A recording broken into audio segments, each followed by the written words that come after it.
I recently bought 10,000 watches, and here's what's happened. So as a quick recap, last week I bought 10,000 watches for the Dollar to Datsun Challenge, where I'm taking $1, reselling items until I can buy my dream car, the Datsun 240Z. I may have a problem. Now this is where one might say, Caleb, what does one do with 10,000 watches? Well, that's a simple question, and I have a simple answer, and that is, I sell them. And I'm going to tell you what my strategy is for selling them, and also if I've sold any yet. And stay tuned because I think you're going to be surprised at what we've done. But before that, let me tell you the two main strategies I have for selling these watches that have been effective in the past and are already effective with this fresh batch of 10,000 watches. And my number one platform to do so is Whatnot. See, that's me, Black Pearl Sales. I do have a show scheduled for Saturday. I sell the watches for $2. And basically what Whatnot is it's a live stream app where you can live stream your products and people can bid on them live. So what I'll do is I will set up my phone here. I'll take a watch. I'll randomly pull a watch out of the box like this thing. Holy cow, that's a long one. I will set it up in front of my camera. I'll run this for 10 seconds on a sudden death setting. And what that means is that usually when you bid on an item, it adds time to the timer. Sudden death, you do not. So people will put in their max bids, and after that 10 seconds clocks down, whoever's got the highest bid in wins the watch. Once the watch has been purchased, I go ahead and write a number for it. I stick it on the watch or under it, and then I will go ahead and lay it out to be packaged up during the shipping process. And Whatnot makes that all kind of easy for you. Yes, there's a bit of a learning curve, but once you figure it out, it's pretty easy breezy. Since we've gotten the watches, we have ran 4 shows, and I will tell you the profit here in just a second after we check out some of the cool watches that we uncovered in last night's show. Now, to be honest with you, there are a lot of, rinky-dink, little cookie cutter watches that don't have any brand names or are of a cheaper manufacturer or something like that. There's plenty of that. We also have a ton of dead loss. This is watches that have broken crystals or missing back plates or anything like that. But I will tell you in a minute how we make money off of those. But I do random pulls and I sometimes uncover some pretty cool stuff.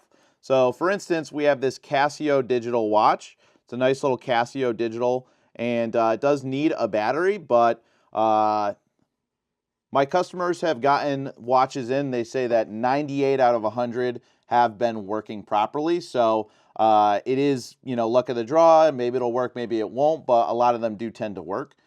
This is a vintage Swatch watch, and this one sold yesterday for, I think, like $2, so somebody got a great deal on that. This one was a humongous surprise. Look at this. This is a Seiko Kinetic, and that is new. It's in like new condition. It's in great shape. So that was an exciting one to find. We got a bunch of vintage and nice ladies watches. This is a Hamilton manual wind. I don't know if this is going to pick up. That's a vintage Hamilton manual wind that is definitely missing a hand and the winding is not perfect, but this still sold for $19. And on top of that, we are getting a lot of really nice ladies watches that have been doing really well. But that's not all. Look at these. We found this really cool vintage 2-time watch that has like a, I don't know, just like an interesting design. I don't know if this is for maybe pilots or something like that, or just so you have 2 time zones or whatever the case is, but that's a really cool one. We have some of these nice pendant watches that are vintage and manual wind that we found. Some pretty cool character watches like this Batman and this Super Mario digital watch that, was $20 when new.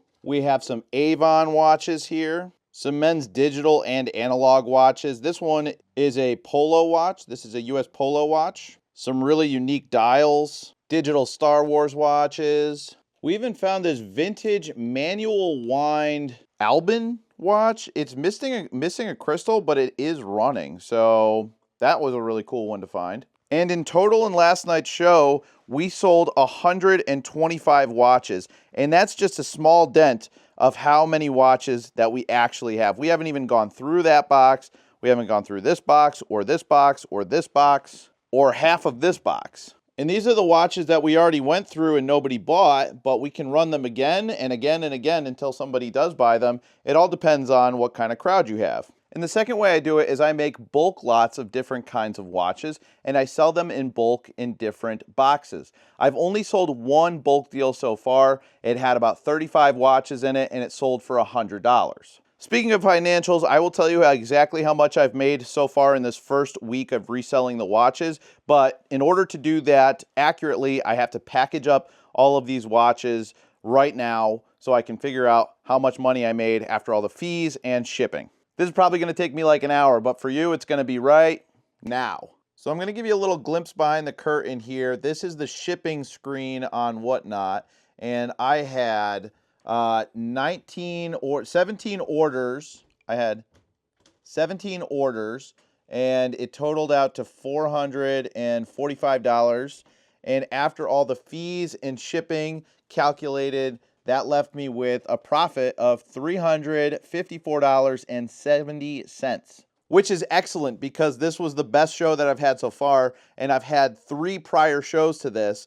And let me bust out all the total numbers right here, right now. You guys can take a guess in the comments while I whip my phone out. All right, so the very first show that I did was this one here, and this one paid out $133. The next show did $90.03. This one did $78.39, plus this last show at $354.7. And I also sold that one bulk box for $105. That was for 35 watches. So we'll add that in as well. And that gives you a total of $761.45, which means we are officially in the profit and we have literally 550 pounds of watches left. I mean, we have so many watches left. So I think this is going to be a very good revenue stream for the Dollar to Dotson Challenge. So hopefully you guys found this a little bit insightful on how we're doing this. Again, we are selling these watches on Whatnot. If you guys want to check out those auctions, go hit the link in my profile. If you've never heard of Whatnot or you've never been on it before, click my link, sign up through that, and you get $10 free to spend anywhere. So you can come join my show and hang out. You don't have to buy anything if you don't want to. But if you're into anything, clothing, Pokemon cards, trading cards, coins, whatever you want, Whatnot has it for you. So I'm not sponsored. It's just a really good app. So this is the updated budget for the Dotson. As you can see, it's growing. I'm hoping to hit that $10,000 mark soon and beyond. I think we're looking at around 30 grand for our target to be at. So we have a little ways to go, but Lord willing, we're going to have a blessed year with a lot of good deals. So I hope you guys stick around. I appreciate you guys for being here. I'll see you on the next video.